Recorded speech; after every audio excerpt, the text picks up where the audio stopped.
नमस्कार दोस्तों, स्वागत है। एक भिक्षु हर दिन तथागत से कहता, मैंने मन को जीत लिया है, अब यह मुझे विचलित नहीं कर सकता। तो एक दिन गौतम बुद्ध ने कहा, ठीक है, तुम दक्षिण दिशा में भिक्षा मांगने जाओ, यही तुम्हारी आखिरी चुनौती है। फिर अगले दिन ही भिक्षु ने व्याकुल होकर कहा, मुझसे बड़ी गलती हुई, लेकिन अब मैं दोबारा उस दिशा में भिक्षा मांगने नहीं जाऊंगा। ये कहानी शुरू होती है जब एक बड़े प्रदेश का राजकुमार अपना राजमहल सब कुछ त्याग कर बौद्ध संघ में शामिल हुआ। शुरुआती दिनों में नए भिक्षु ध्यान करना सीखते, इसके साथ साथ गौतम बुद्ध उन्हें भिक्षा मांगने भेजते ताकि भिक्षुओं का अहम कमजोर हो और उनका व्यवहार विनम्र हो जाए। संघ में आने के कुछ समय पश्चात राजकुमार भी भिक्षाटन पर जाने लगा। शुरू में सब ठीक था, लेकिन कुछ ही दिनों में घटना घटी जिस कारण राजकुमार विचलित हो गया और उसने भिक्षाटन पर जाने से मना कर दिया।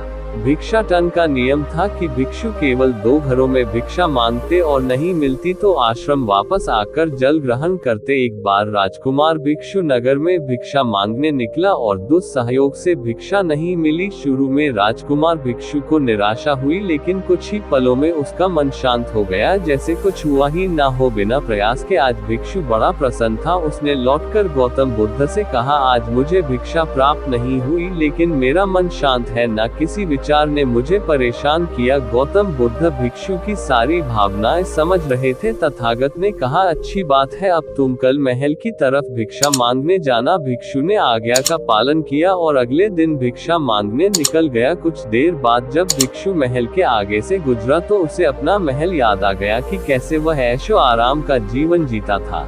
भिक्षु ने सोचा, महल में खाने को स्वादिष्ट पकवान मिलते और सेवा करने को कई नौकर होते और सभी प्रकार के सुख मिलते। ऐसा सोचते सोचते भिक्षु के मन में इच्छा हुई कि आज बढ़िया भोजन मिल जाए। तभी भिक्षु सचेत हो गया कि यह सब अतीत की स्मृतियां हैं और मैं केवल इन्हें देख रहा हूँ। पुरानी यादों के ताज़ा होने से मन में कुछ इच्छाएं प्रकट हो रही हैं, ये भी मैं केवल देख रहा हूँ। अगर मैं इन शारीरिक इच्छाओं को पूरी करने की लालसा रखूँ तो मैं मन की शांत और यह जागृत अवस्था खो दूंगा। भिक्षु ने महसूस किया कि जब हम स्वयं को 2 कदम आगे ले जाते हैं, चेतना का स्तर ऊपर उठाते हैं, तब मन इस प्रकार के खेल खेलता है। जब हम मन को शांत करने लगते हैं तब मन हमें बेचैन करने की पूरी कोशिश करता है। भिक्षु ये सोचकर बहुत खुश हुआ, क्योंकि आज उसने आत्मचिंतन से मन के बारे में गहरी समझ और सूक्ष्म दृष्टि प्राप्त कर ली। भिक्षु ने आश्रम आकर गौतम बुद्ध को सारी बात बताई और कहा, तथागत, आज मुझे आपकी कृपा से सूक्ष्म दृष्टि प्राप्त हुई। मन हमें बार बार इच्छाओं में उलझाना चाहता है।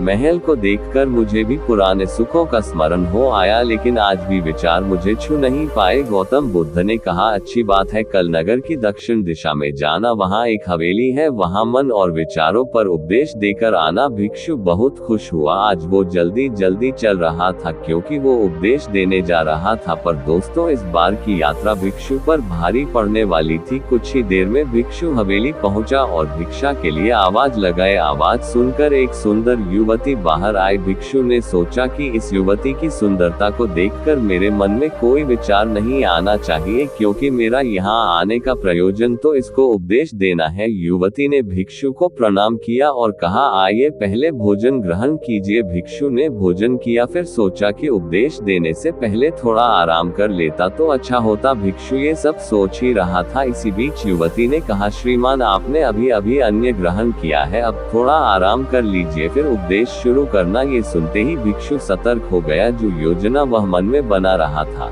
यह महिला वह सब बिन बताए करती जा रही थी। भिक्षु ने सोचा, ये सब संयोग है, यहाँ लोग भोजन के बाद आराम करते होंगे। फिर भिक्षु आराम करने लेट गया और विचार करने लगा कि महिला कितनी समझदार है और इसकी सुंदरता बेजोड़ है। अगर मैं राजकुमार होता तो ऐसी ही स्त्री के साथ विवाह करता। भिक्षु के मन में ऐसे ही कुछ विचार चल रहे थे। इतने में युवती फिर से आए और बोली, अगर आप राजकुमार होते तो मुझे उपदेश कैसे रहते? भिक्षु जी, आप तो मुझे उपदेश देने आए थे ना? युवती का इतना कहते ही भिक्षु को स्पष्ट हो गया कि युवती तो मन पढ़ सकती है। भिक्षु घबरा गया और हाथ जोड़कर पूछा, क्या आप मेरा मन पढ़ सकती हैं? युवती ने कहा, क्षमा कीजिए, ध्यान करते करते मेरा मन शांत हो गया है, इसलिए बड़ी आसानी से मुझे दूसरों के विचार अपने आप महसूस हो जाते हैं, उनकी भावनाएं समझ आ जाती हैं। जब भिक्षु ने सुना तो उसके पैरों तले जमीन सरक गई। फिर बिना कुछ बोले भिक्षु तत्काल आश्रम की ओर चल पड़ा। रास्ते में चलते हुए भिक्षु का दिमाग फटा जा रहा था, उसकी बेचैनी बढ़ गई थी। भिक्षु खुद को कोसने लगा कि मेरे मन में युवती के लिए ऐसे विचार क्यों आ रहे थे, उसने मेरे बारे में क्या सोचा होगा। अगर यह बात लोगों को पता चलेगी तो लोग भिक्षुओं और संघ के बारे में क्या सोचेंगे। आज भिक्षु बहुत लज्जत महसूस कर रहा था और वह थोड़ी ही देर में आश्रम पहुंच गया। जब भिक्षु गौतम बुद्ध के सामने पहुंचा तो तथागत ने देखा कि उसके चेहरे की रौनक जा चुकी है, दोनों कंधे झुके हुए थे। भिक्षु ने बुद्ध से कहा, अब मैं कभी भिक्षा के लिए नहीं जाऊंगा। तथागत ने कहा, पहले आराम से बैठो, फिर मुझे बताओ कि तुम्हारी चाल में इतनी थकान क्यों है, आज तुम्हारे चेहरे पर तेज की जगह गलानी की भावना क्यों है। भिक्षु ने सारी बात बताई और कहा, मैं सब कुछ जानते हुए भी महिला की सुंदरता के बारे में और अन्य चीजों के बारे में सोच रहा था। मैं मन से पूरी तरह हार गया, अब मैं कभी उस दिशा में नहीं जा पाऊंगा। मैंने बौद्ध संघ का भारी अपमान किया है।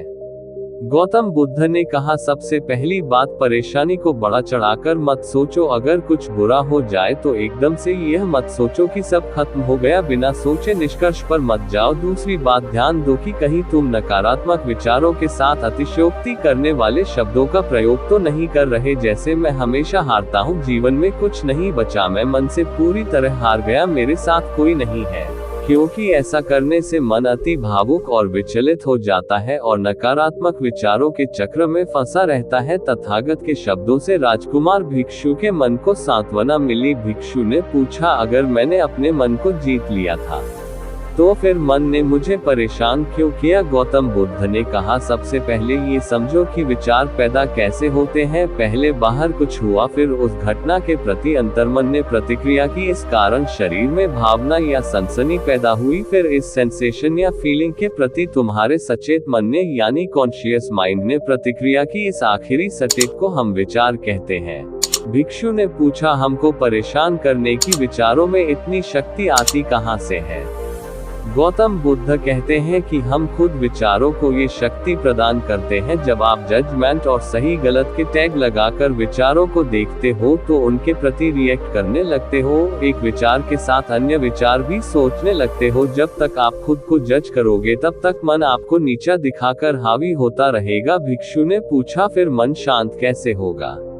गौतम बुद्ध ने कहा, अगर विचार है तो शरीर में भावना भी महसूस हो रही है, क्योंकि हर विचार भावना के साथ प्रकट होता है। अगर आप अश्लील विचार महसूस कर रहे हो तो इसका मतलब है कि शरीर में एक भावना यानी सेंसेशंस भी महसूस हो रहे हैं और फिर आप उसके बारे में सोच रहे हो या रिएक्ट कर रहे हो, और इसी बात में मन को शांत करने का तरीका छपा है। हर विचार को देखना कठिन है क्योंकि विचारों का वेग तेज है, लेकिन शरीर में महसूस हो रही भावना यानी सेंसेशंस को देखना आसान है, क्योंकि ये देर तक बनी रहती है। अगर इन्हें बिना जजमेंट के सही गलत का मतलब लगाए सिर्फ देखा जाए तो ये गायब भी हो जाती हैं। तब मन के पीछे जो शांति है वो प्रकट होती है और उस शांति में एहसास होता है कि मन हमारा कुछ नहीं बिगाड़ सकता। हमारा अंतर्मन कैसे ठीक होता है नॉन जजमेंट से। अगर हम किसी भी इंसान या घटना या फिर अपने मन को बिना जजमेंट के देखते हैं तो मन के साथ साथ अंतर मन अपने आप स्वस्थ और शांत होने लगता है। अगर तुमने मात्र ये देखा होता कि इस औरत के प्रति विचार केवल मेरे अंतर्मन के रिएक्शन के कारण है और यह मैं केवल देख रहा हूँ, मन में बहुत कुछ चल रहा है लेकिन मैं सांस के प्रति सचेत हूँ,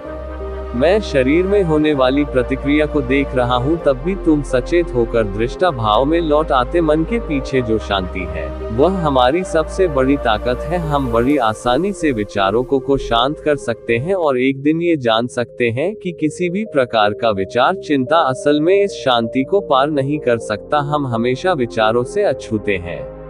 गौतम बुद्ध कहते हैं, तुम याद रखो, विचार तुमसे हैं, तुम विचारों से नहीं। तुम हमेशा ही अपने विचारों से शक्तिशाली हो, अपने डरों और चिंताओं से शक्तिशाली हो। अब तुम अगले 7 दिन युवती के घर भिक्षा मांगने जाओगे, और ध्यान रखना अपने विचारों को जज मत करना, अच्छे बुरे विचार केवल तुम्हारा द्वार खटखटाते हैं। तुम केवल इतना याद रखना कि तुम वह शांति हो जिसमें सब प्रकट हो रहा है। अगले दिन भिक्षु पूरे मार्ग जागृत होकर चला। महिला के घर जाने से पहले थोड़ी घबराहट हुई, लेकिन भिक्षु दृष्टा भाव में बना रहा, विचारों को, शरीर में उठ रही भावनाओं को, डरों को, गिल्ट को, सबको बस देखता रहा। जब वापस लौटा तो वह पूरी तरह शांत था। आज उसमें मैंने मन को जीत लिया है, यह अहंकार भी नहीं था। आज उसने सही मायनों में मन को पार कर लिया था।